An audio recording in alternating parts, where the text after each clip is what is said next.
Hello, welcome to 4M tuition institute. आज के इस वीडियो में हम दिसंबर 2018 का लीनियर अलजेब्रा का पार्ट नंबर बी सॉल्व करेंगे।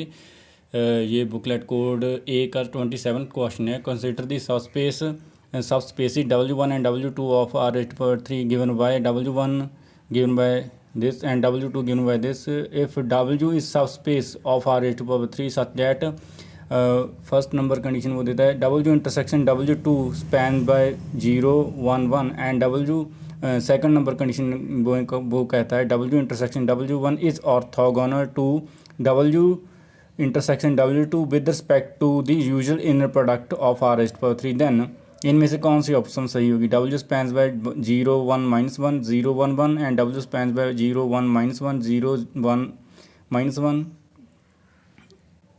W spans by 1 0 -1 0 1 1 and W spans by 0 1 -1 1 0 1। Okay, तो ये फर्स्ट कंडीशन दी है, इससे हमें क्या पता चलता है जो ये वाला वेक्टर है ये W में भी है W2 में भी है। ओके, तो हम क्या करते हैं सेकंड नंबर कंडीशन में से चलते हैं। यहाँ पर वो बोलता है ये वाली जो है W इंटरसेक्शन W1 वो ऑर्थोगोनल टू है W इंटरसेक्शन W2 के साथ। W इंटरसेक्शन W2 का तो हमें एक एलिमेंट पता ही है 0 1 1 है।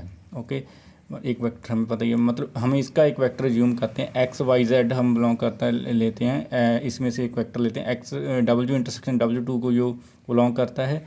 तो इस सेकंड नंबर कंडीशन के अकॉर्डिंग इसके जो सभी एलिमेंट्स हैं वो इसके एलिमेंट के साथ ऑर्थोगोनल हैं, मतलब उनकी यूजुअल इनर प्रोडक्ट है जो वो 0 आ रही है। ओके, तो यहाँ पर हमें सेकंड नंबर कंडीशन से क्या पता चलता है X Y Z की जो इनर प्रोडक्ट है इस वेक्टर के साथ 0 1 1 के साथ वो 0 आ रही है। ऑर्थोगोनल का मतलब यही होता है कि दो वेक्टर्स हैं जो उनकी इनर प्रोडक्ट 0 हो।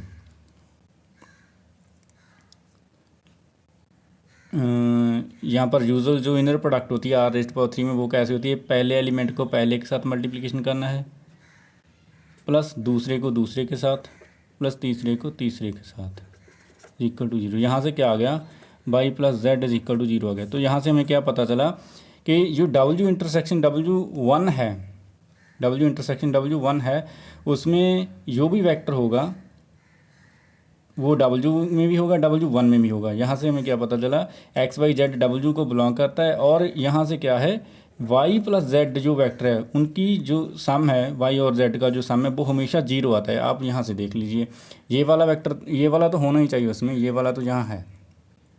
ओके, तो यहाँ से इनकी देखिए ये वाला X है, ये Y है, ये Z है। X और Y की जो सम है वो 0 आ रहा है, तो इसका मतलब पहला सही है। दूसरी में तो यही वाला एलिमेंट ही नहीं है, ये वाला यहाँ से गलत हो गया। तीसरी में ये वाला एलिमेंट है पर इनकी जो सम है X और Y का वो 0 नहीं आ रहा है, ये यहाँ से गलत हो गया। जो फोर्थ ऑप्शन है उसमें ये वाला वेक्टर तो है पर X और Y का सम वो 0 नहीं आ रहा है, तो ये वाला भी गलत हो गया। So option number 1 is correct. Now come on to the question number 28। Question number 28 is let C is equal to 1 2 to 1 be the basis of R⁻²2 and T from R⁻² to R⁻² be defined by T of xy is equal to x plus y x minus 2y। if T of C represents the matrix of T with respect to the basis C, then which among the following is true?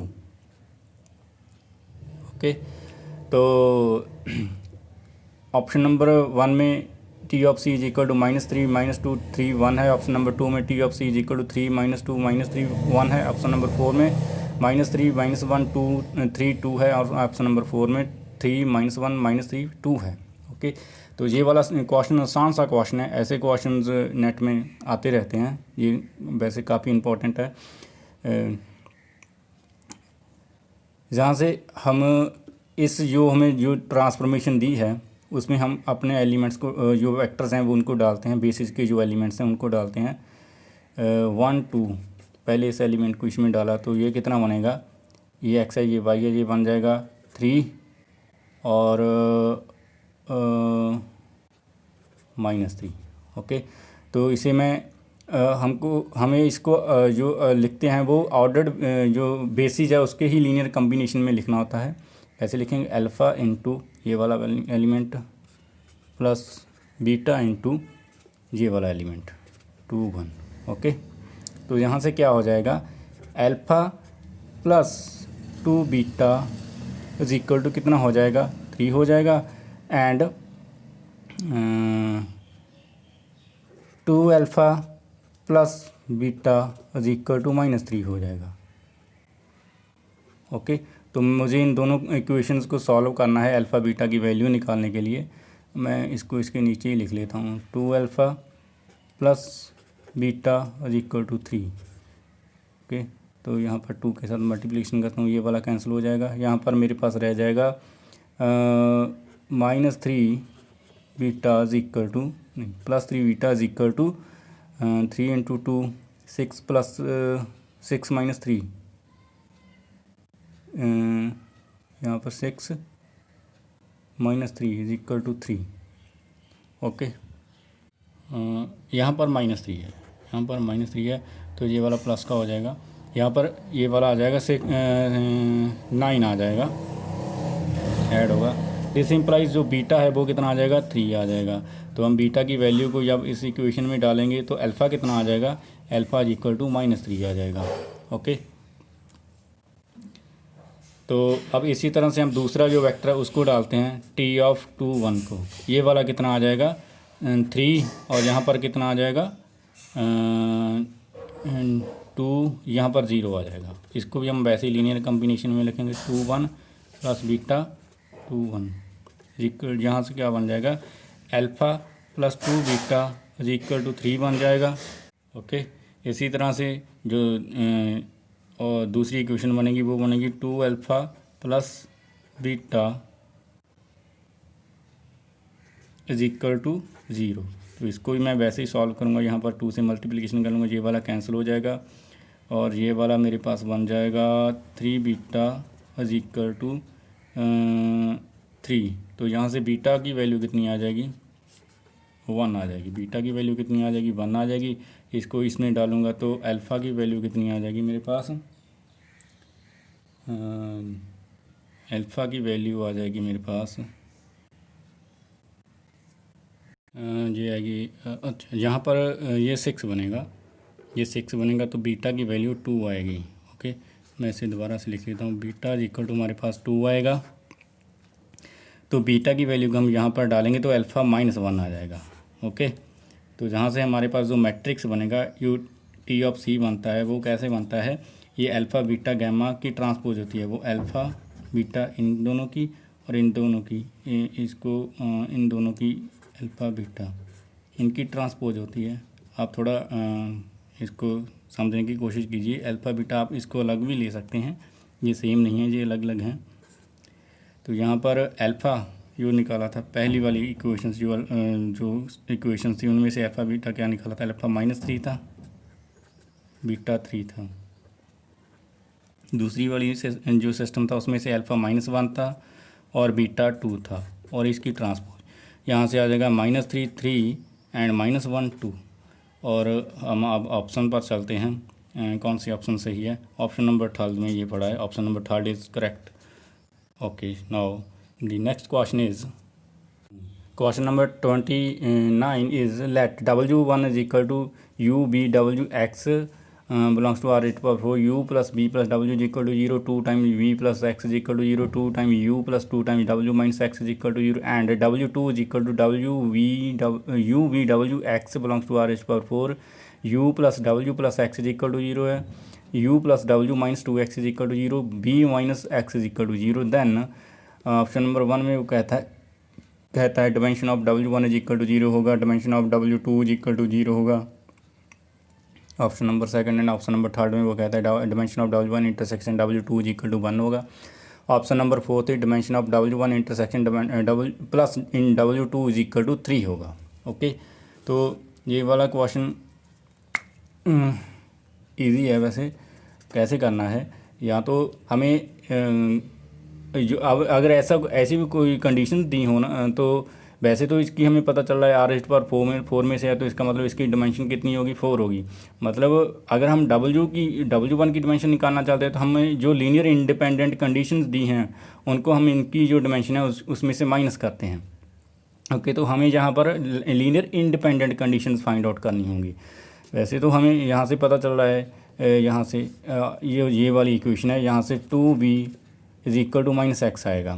Okay, तो -x की जो value है 2b आई है, वो यहाँ पर इस वाली इक्वेशन में डाल देते हैं। वो वाली 2 time u plus w plus v is equal to 0 हो जाएगा। तो ये वाली और ये वाली जो इक्वेशन है वो सेम ही आ जाएंगी। तो इसका मतलब इन दोनों को मिलाकर हम ये वाली इक्वेशन बना सकते हैं। तो इसका मतलब ये दो इक्वेशन जी लीनियर इंडिपेंडेंट है, तीसरी इक्वेशन अगर तीनों की बात करें तो लीनियर डिपेंडेंट है। और दूसरा जो मेथड है वो ये है कि हम इनका मैट्रिक्स बना लेते हैं। इसका मैट्रिक्स बना लो 1 1 1 0, x की वैल्यू 0 है और इसकी एंट्रीज जो हैं 0 2 0 1 और इसकी एंट्रीज 2 0 2 -1। अब इस मैट्रिक्स को सॉल्व करते हैं। ये इसका जो फोर्थ वाली जो रो होगी वो सारी एंट्री 0 होगी। ओके, तो इसका रैंक है जो वो 4 तो नहीं होगा, इसका रैंक 4 तो नहीं होगा। और हम चलते हैं अब इस पर एक ऑपरेशन लगाते हैं हम इसको 0 बनाने के लिए। R3 पर ऑपरेशन लगाते हैं, R3 प्लस R2, ये वाला ऑपरेशन है 1 1 1 0।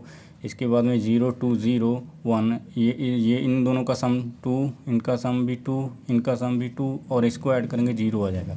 तो हमें यहाँ से ये साफ पता चला है ये वाली दोनों लीनियर इंडिपेंडेंट होगी।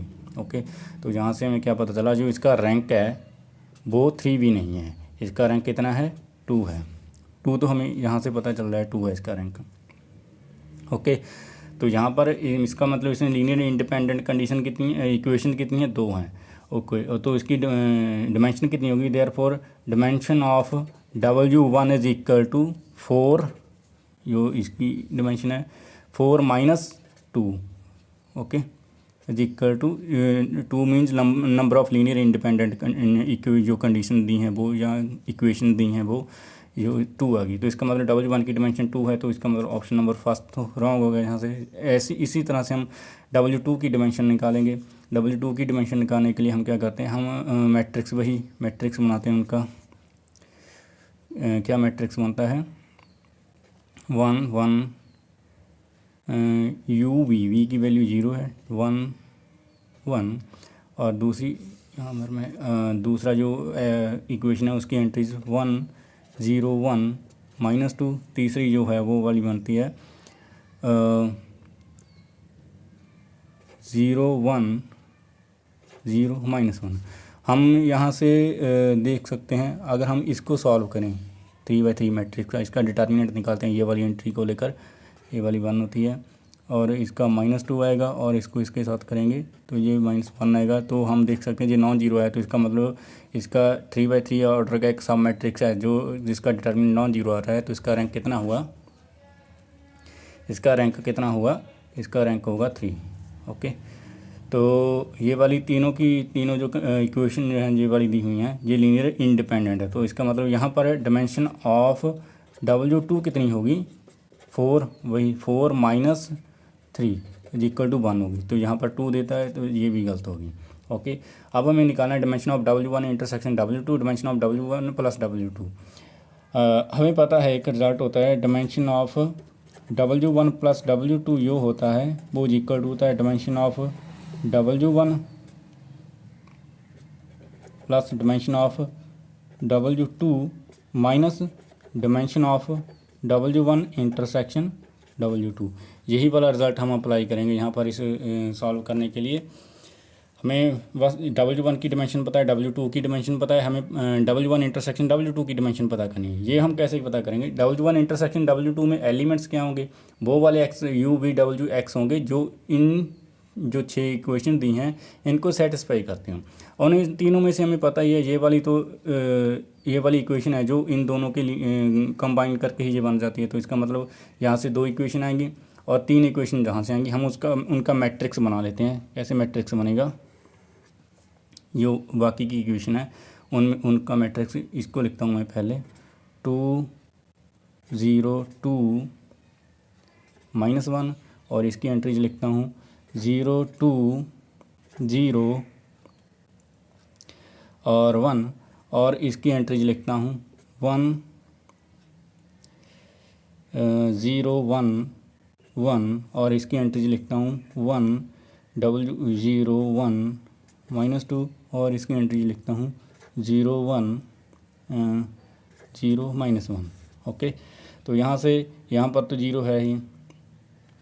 मैं क्या करता हूँ इसको इसके साथ सॉल्व करता हूँ। R 1 2 3 4 5 हैं।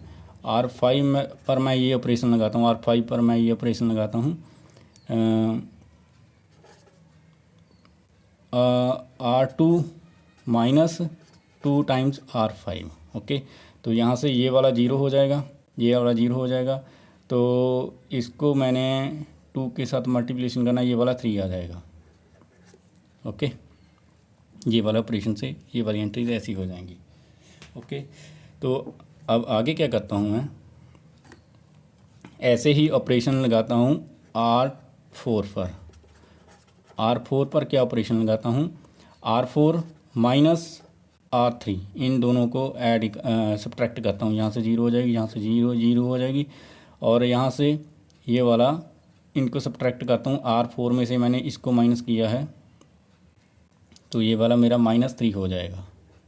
ओके, अब इन दोनों को ऐड करता हूँ, इन दोनों को ऐड करता हूँ तो ये वाला 0 हो जाएगा अगले ऑपरेशन में। ओके, तो अब मैं क्या करता हूँ,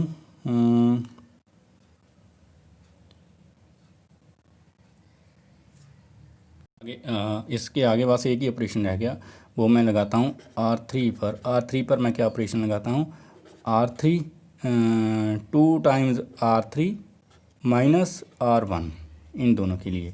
तो यहाँ से ये वाला 0 हो जाएगा, इसको 2 के साथ मल्टीप्लिकेशन करके इससे सब्ट्रैक्ट करना, ये 0 हो जाएगा, इसको 2 के साथ मल्टीप्लिकेशन करके इसकी सब्ट्रैक्ट करना, ये वाला 3 हो जाएगा।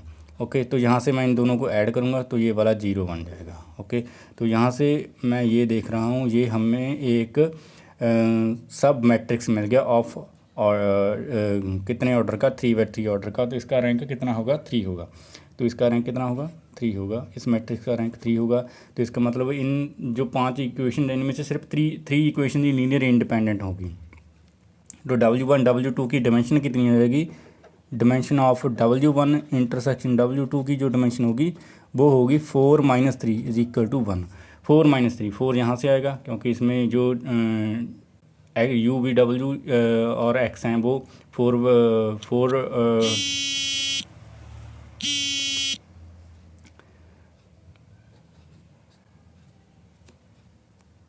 ऑर्डर के हैं। तो यहाँ से हमें क्या पता चला, इसकी डायमेंशन 1 आ रही है। ओके, तो यहाँ से जो ये वाली ऑप्शन थी, ये वाली सही होगी, ये वाली गलत होगी। ओके, नाउ नेक्स्ट क्वेश्चन पर चलते हैं। Question number 13 is let A be an n complex matrix, assume that A is self adjoint। self adjoint means skew Hermitian matrix, Hermitian matrix। self adjoint means conjugate transpose of A is equal to A होगा। Okay, and B denote the inverse of A plus iota in and then all the eigenvalues of A means iota in and B are purely imaginary होंगी और modulus 1 होंगी, real होंगी और modulus less than 1 होंगी। Okay, तो यहाँ से हमें क्या करना है, इसकी इगन वैल्यूज निकालनी है। हम ए जो मैट्रिक्स है वो हमें कॉम्प्लेक्स मैट्रिक्स दिया है और सेल्फ एडजॉइंट मैट्रिक्स है। तो हम ईगन वैल्यूज़ ऑफ ए को ले लेते हैं। Eigenvalues of A R lambda N. Okay, तो यहाँ से हमें इसकी ईगन वैल्यूज़ कितनी होंगी, therefore eigenvalues of A minus iota A plus iota N is equal to lambda N plus I हो जाएंगी। यहाँ पर आयोटा एन आई एन जो है वो आइडेंटिटी मैट्रिक्स है ऑफ ऑर्डर एन का। ये वाली कंडीशन तभी हम अप्लाई कर सकते हैं जब मतलब अगर हमें एक मैट्रिक्स की ईगन वैल्यूज पता हों और मेरा कहने का मतलब ये है, अगर ए और बी की जो ईगन वैल्यूज़ हैं वो होती हैं eigenvalues of A of B is equal to होगी eigenvalues of A plus eigenvalues of B ये तभी होती हैं जब इन ए और बी दोनों में से एक जो हो स्केलर मैट्रिक्स हो। स्केलर मैट्रिक्स मतलब उसकी सिर्फ डायगोनल वाली एंट्रीज ही हो और कोई एंट्रीज बाकी सब एंट्रीज ज़ीरो हों। ये वाली सिर्फ कंडीशन तब ये अप्लाई होती है, अदरवाइज़ नहीं होती। तो इसका मतलब जो इसकी इगन वैल्यूज होंगी वो ये वाली हो जाएंगी, क्योंकि यहाँ पर आई एन है जो एक स्केलर मैट्रिक्स है। ओके, तो यहाँ पर बी की इगन वैल्यू है, for eigen values of B कितनी हो जाएंगी, ये वाला जो है ये बी का इन्वर्स है, inverse of B, B denotes the inverse of B, B जो है इसका इन्वर्स है। ओके, तो जो बी की इगन वैल्यूज होंगी वो 1/λn प्लस आई हो जाएंगी। इसी तरह से इसकी eigen values of A minus iota I n is equal to कितनी हो जाएंगी, λn माइनस आई हो जाएंगी। तो यहाँ से हम देख लेते हैं, ऑप्शन पर आ जाते हैं। इसकी इगन वैल्यूज कहेंगे, therefore eigen values of A minus I n into B is equal to इसकी इगन वैल्यूज कितनी है, λn minus I and B की eigen value 1/λn plus I. तो हम इसका जो जब इसको रेशनलाइजेशन करेंगे तो अब ये वाला आ जाएगा λn की square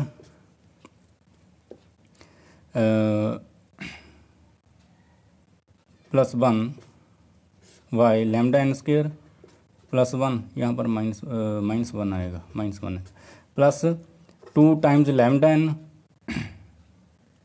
into iota y λn square plus 1। तो यहाँ से हम साफ देख सकते हैं ये वाली ना ही प्योरली इमेजिनरी है ना ही प्योरली रियल है, तो यहाँ पर ये वाली ऑप्शन भी गलत होगी, ये वाली गलत होगी। तो हम जो सेकंड और फोर्थ के लिए चलते हैं, मतलब इसकी इगन वैल्यू का जो मॉड है, इसकी इगन वैल्यूज हमारे पास क्या आई हैं, ये वाली आई हैं, इनका मॉड लेते हैं। λn माइनस आई वाई λn प्लस आई का जो मॉड है वो कितना होता है, हमें पता है जो जेड और जेड के कंजुगेट का जो मॉड है वो इक्वल ही होता है, वो इक्वल होता है। ओके, तो इसका मतलब ये ऊपर वाले जो है, जो नीचे वाला जो पॉइंट कॉम्प्लेक्स नंबर है, इसका मॉड ही तो है λn माइनस आई का मॉड λn प्लस आई का मॉड, तो ये वाला कैंसिल हो जाएगा, 1 आ जाएगा ये। तो इसका मतलब ऑप्शन नंबर सेकंड है जो वो सही, फोर्थ नंबर ऑप्शन गलत हो जाएगी। अब आते हैं क्वेश्चन नंबर 31 पर। Let u1 u2 un be the orthonormal basis of C n and as column vectors, let m is equal to u1 u2 uk and n is equal to uk plus 1 so on B un and p with the diagonal k by k matrix with diagonal entries alpha 1 alpha 2 so on k alpha k belongs to R, then which of the following is true। Okay, तो यहाँ पर हम क्या करते हैं, n को हम 4 ले लेते हैं, k को हम 2 ले लेते हैं। ओके, u तो इसका मतलब हमारे पास जो ये है यहाँ पर ये कितना बन जाएगा, u1 हम ले लेते हैं a1 a2 और u2 हम ले लेते हैं b1 b2। इसी तरह से u3 c1 c2 and u4 d1 d2। हमें 4 ही वेक्टर्स लेने हैं, यहाँ पर उन पर ही देखना है। तो हम इस पर आते हैं, एम पी एम ये जो दिया है कंजुगेट ट्रांसपोज, इसका मतलब कंजुगेट ट्रांसपोज है। यहाँ पर क्या होगा, एम में कितनी एंट्रीज होंगी, u1 और u2 ही रहेगा एम में, तो u1 और u2 क्योंकि हमने केक को 2 लिया है। ओके, तो यहाँ पर एम की जो एंट्रीज है मैं वो लिखता हूँ u1 u2 और यहाँ से p जो p मैट्रिक्स है वो क्या है, डायगोनल एंट्रीज के बाई के का ऑर्डर का मैट्रिक्स है, डायगोनल एंट्रीज अल्फा 1 अल्फा 2। ठीक है, तो हमने 2 लिया है जो 2/2 का डायगोनल मैट्रिक्स हो जाएगा। ओके, तो यहाँ से हमारे पास ये आता है, इसको हम ऐसे लिखेंगे, ये कंजुगेट ट्रांसपोज होता है, इसका मतलब u1 u2। ओके, तो यहाँ से u1 की जो एंट्रीज हैं वो लिखते हैं a1 a2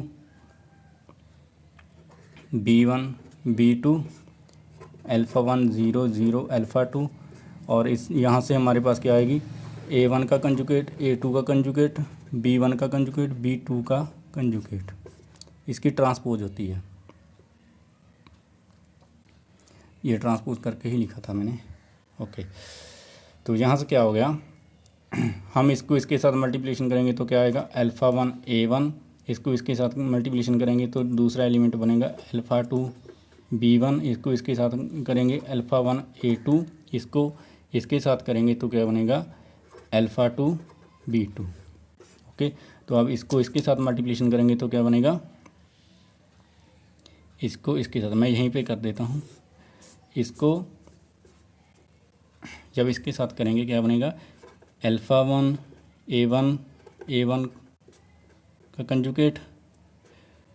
ओके, तो ये दूसरा एलिमेंट बनेगा अल्फ़ा टू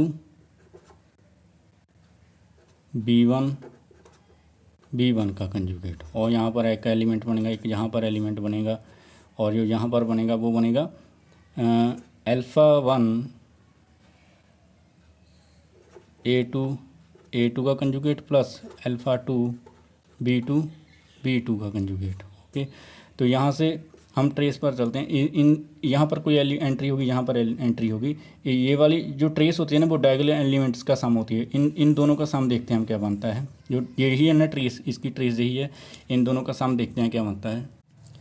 ओके, हम ट्रेस का सम देखते हैं क्या बनता है, अल्फ़ा वन A1 का कंजुगेट, इन दोनों में से मैं अल्फ़ा वन को कॉमन लिखता हूँ, अल्फ़ा टू A2 का कंजुगेट प्लस अल्फ़ा टू, यहाँ पर आ जाएगा इन दोनों में से अल्फ़ा टू को कॉमन निकाला, B1 का कंजुगेट प्लस B2 का कंजुगेट। ओके, तो यहाँ से अल्फ़ा वन इंटू वन बन जाएगा प्लस अल्फ़ा टू इंटू ये भी वन बन जाएगा। तो ये वाला कितना हो गया, ये सम हो गया आई फ्रॉम 1 से 2 तक, 2 के लिए आई फ्रॉम 1 से 2 ऑफ अल्फ़ा आइज़ का। ओके, तो यहाँ से हम देख सकते हैं जो ऑप्शन नंबर सेकंड है वो हमारी सही है, फर्स्ट वाली गलत होगी सेकंड, क्योंकि अब question is from part B, तो यहाँ से एक ही ऑप्शन सही थी वो हमने कर दी।